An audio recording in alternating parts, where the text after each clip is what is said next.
Forget flock. Now the cameras can read your pockets too. Let me tell you about something called SignalTrace. Hey everyone, Johnny here. Don't speak news. News we're not supposed to speak about, and this is news that not many are speaking about. At least this is the first I've heard of SignalTrace. But there's so much to look at these days. It's no wonder, right? So anyway, we'll just get into it like we always do. But just to give you an idea, this is the website. It's from the Leonardo Company.us.com. This is all about SignalTrace, this particular page. Investigative evidence beyond plate reads. And so it's all out in the open. And of course, they always sell it like this. Oh, we can find missing persons easier. We'll be able to locate suspects and eyewitnesses easier. We'll be able to combat trafficking, as if they're not already involved in the trafficking. Then we're going to aid Homeland Security, and it'll help us in any mission involving a vehicle. Because plate reading was never the goal. It was never going to be enough. And now we have proof. Here we go. We spent a lot of time here on surveillance. You at least perceive in some way the camera on a pole, the reader in the car, the thing you can photograph, complain about at a council meeting, and occasionally get banned. License plate readers have been the headline act for years now. A camera sees your car, logs your number plate, files it in a database, and a network of them quietly reconstructs where you've been. A defense contractor called Leonardo has decided that reading your plate is no longer enough. Their new system, this ELSAG SignalTrace, reads everything else you've been carrying. You drive past a sensor and it doesn't just photograph the car. Instead, it grabs the wireless signals leaking out of every device inside of it. Your phone, your smartwatch, your earbuds, your fitness tracker, the car's own Bluetooth, tire pressure sensors, the key fob, and in some cases, even your pet's microchip. Then it ties all of that to your number plate and stores these data for later.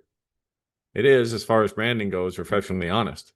The product's page own subheading is Identify Suspects by the Electronic Devices They Use. Confident they're not even trying to hide it. No, they're not. We just looked at the site and saw that ourselves. But anyway, Leonardo calls this an electronic footprint, and their own example is worth repeating because it explains the whole system in one breath. 70 cars out of 100 might contain an iPhone, which is obviously useless on its own. But only one car contains this particular iPhone, plus an Audi head unit, a specific pair of Bose headphones, a Garmin watch, a key finder, and the plate, blah, blah, blah, blah. That's precise constellation seen together at the same timestamps in the same places is you. It's always going to be you. The system works because almost every device you own is shouting a more or less stable identifier into the air, whether you asked it to or not. As we've covered partially in a video before, these come in the form of Bluetooth, Wi-Fi requests, RFID, and the radio's baked into your car. SignalTrace doesn't have to break into any of it, guys. This is the key. It's not hacking anything.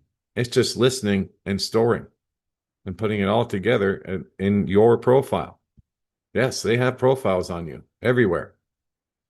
And here's the part that should worry you more than the technology. It correlates across people because it logs which signatures travel together. It can surface the devices that are frequently near yours, while Leonardo frames helpfully as detecting convoys. So read that as who you commute with, who you live with, who you keep meeting. The system infers relationships you never declared from devices you don't consciously think about the majority of the time. Yeah, they're hoping that you don't. It also works without a license plate reader present at all. The sensors are happy indoors, rail stations, malls, event venues, and so on. They've even put them in churches. Remember, Israel is geofencing all these evangelical churches with technology just like this, so that they can send you pro-Israel messages on your phone to your emails and keep track of everything that you do, where you're going after church, who you're meeting with. All of this stuff is being taken and stored. Now, the best part is the deployment.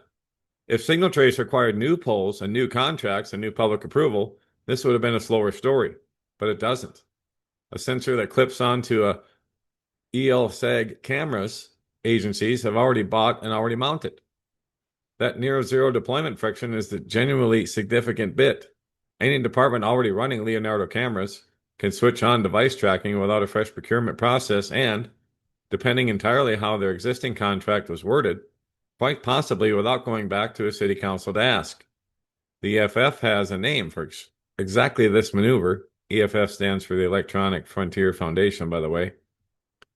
It's called Coined Watching Plate Readers Quietly Grow New Capabilities. It's called mission creep.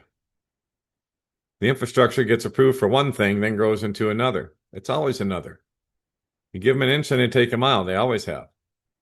And the second thing is never has to face the vote the first one did. Those of us following tech closely are intimately familiar with this process. Now they say they respect your privacy. They always say that, right? Leonardo's marketing is careful, and it's worth dismantling carefully because the reassurances are technically true and beside the point. The page stresses that SignalTrace does not decrypt or read the contents of your devices or messages. This is both good and wholly irrelevant. Nobody building a movement tracking system needs the context of your text. They need to know that a unique bundle of radios was at this corner at 8:14 a.m., and that same bundle is now outside of a particular building. Metadata is the thing they care about. The contents were never the target, so declining to read them cost Leonardo nothing. The page also says data is just stored until a specific request is made, that alerts only fire in a case where a crime's occurred. Notice what that sentence governs. Access, not collection. Everyone's signatures get swept up and stored. The promise is only about who gets to look at the growing pile afterward and when. And that's the thing. These systems, including the flock cameras, are abused all the time by law enforcement. So when they say your stuff is protected, your data is protected, they're full of it. If a law enforcement officer has a grudge against you, they can take all this and use it against you. That's one of the dangers. So what matters is not who opens up the box, but what gets passively put into it without people knowing. This is the logical sleight of hand number plate readers have always run. We only capture plates, not drivers. True, but unhelpful when this information plus a location history is more than enough. So what can you actually do? Well, this is roadside collection of signals you broadcast in public. So the honest answer is less than you'd like, but not nothing. You can kill the broadcasts you're not using. Bluetooth and Wi-Fi that are switched off aren't probing the air for things to connect to. The single best reduction in your signature is simply not radiating half of it. If you don't need earbuds paired right now, turn the radio off. I wouldn't recommend to use them at all. But anyway, use Mac randomization and check that it's actually on. Modern phones randomize their Wi-Fi and Bluetooth addresses to frustrate exactly this kind of tracking. It's usually on by default now, but it's worth confirming and worth knowing it's weaker for paired devices and for passive probing. Audit the silent stuff. The signature isn't just your phone. It's the tile tracker in your bag, the tire sensors, the dash cam, the head unit advertising itself to nobody. You can't switch off all of it, but you can know what you're carrying and shed what you don't need. And then understand how to use a Faraday pouch effectively. If a device is powered and has a radio, the only guaranteed way to silence it is to physically block the signal. Remember to do your research, as many products are just pure marketing with very little actual upside. So, push on the contract, not the gadget. The meaningful control here isn't personal hygiene. It's whether your local agency can bolt onto this existing camera without a vote. That's a public records question and a council question, and it's the one that Leonardo is quietly betting nobody asks. Yeah, because nobody does. Because we don't know about it. City Hall and the city councils aren't going to tell you about it either, because they're told not to and they're paid not to. So the bigger picture. The thing about SignalTrace isn't really SignalTrace. It's that every piece of it was already in place. The cameras were mounted, the contracts were signed, the devices in your pockets were already shouting their names into the streets for entirely banal reasons, to pair with your headphones, to find your keys, to check your tires. None of it was built to track you, they said. It just turns out that a network designed to recognize cars can be upgraded, cheaply and quietly, into a network that recognizes the people inside them without anyone needing to invent anything new or ask anyone's permission. This capability was latent in infrastructure we already accepted for something narrower. So you can't easily opt out of a sensor on a public pole any more than you can opt out of the plate reader next to it. But you can stop volunteering quite so much of the signal. And you can make the contract question loud and annoying before the box gets switched on rather than after. So turn off the radios you aren't using. That's the bottom line. I would agree. That's at least something you can do.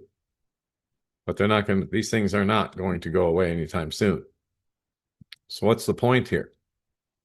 Well, it's about mass surveillance and profiling. SignalTrace sweeps for unique identifiers from mobile phones, Bluetooth, wearables, vehicle systems, like we just talked about, to create a trackable electronic footprint.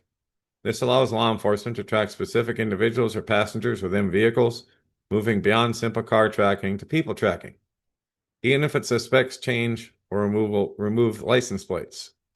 The system stores this correlation data in an enterprise operations center for future queries and analysis, enabling long-term monitoring of individuals who have not been suspected of any crime. No, it's all about the B system and monitoring everything you do at all times. Remember, Satan can't be everywhere at once. So he needs systems like this so he can monitor everybody everywhere through his little minions that he has everywhere.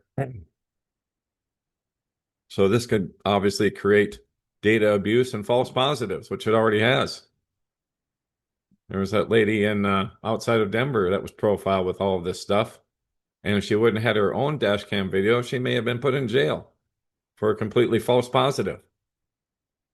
So the collection of vast amounts of device and location data by private corporations rather than directly by law enforcement raises concerns about access and security. There's a documented risk of data misuse, such as police officers using surveillance data for stalking. Yep, just read a story about it again the other day. Furthermore, the reliance on automated systems and AI can lead to false positives, which has resulted in innocent people being pulled over at gunpoint. Yes, and having their reputations ruined and losing their jobs and everything else. So there you go, guys. This is invasive technology designed to surveil everything that you do. So it's not just flock. Now we've got to think about this SignalTrace. So there you go. Just wanted to inform you about this so that you're aware and that you quit broadcasting everything to everybody. Stop using those earbuds. Stop using your wireless and Bluetooth when you're traveling in your car. In fact, they're talking about these kill switches in cars, that the government wants installed and everything moving on from 2026 forward. Well, why not have cell phone killers in cars? Because I see people texting and driving every stinking day. Every time I go out there, it's like, are you even going to look at the road? Well, they might glance once in a while, but for the most part, they're looking at their phone. And you can pass all the laws against it that you want. They're still going to look at their flipping phones unless we find a way to turn them off when people get in their cars. It's just incredible to me. All kinds of accidents here because of that reason. Wow. Anyway, I'm not going to get into that particular part of it because that'll just set me off and get me going. I can't stand it when I see that. But that'll be it for this particular segment. Don't forget, don'tspeaknews.com is home base for all that we do. But all kinds of stories here like this one and many others like it that we can't speak about anywhere else. I put this one up yesterday, found it over on Facebook, but it's all coming to a head now. It was written by Brian Mitchell, and you can find him at this link. But it all goes boom from here on out. Every off-ramp is gone now and burned up in ashes. It will continue to escalate to the worst and drag in more nations into this disaster in the Middle East, Turkey and Egypt, and many others. This conflict is and will be the catalyst and excuse needed to bring in the new global system and global order, a visible and pre-planned demolition. I'll let you read the rest on your own. But that's exactly what we're going through right now with the wars with Iran and Israel in the Middle East. This is a visible and pre-planned demolition, and it will continue until Jesus Christ returns, which is going to be very soon. I suggest you make him your Lord and Savior today while there's still time, while the door of the ark is still open. Jesus Christ is the way, the truth, and the life, and no one gets to the Father but through him. Seek him now while he can still be found before it's too late. I can't emphasize that enough, and I'm going to emphasize it in every broadcast from here on out, because that's the main thing, is to get as many people into the kingdom as we can before that ark door closes. And that'll be it for now. God bless, take care. Johnny Storm. don't speak news.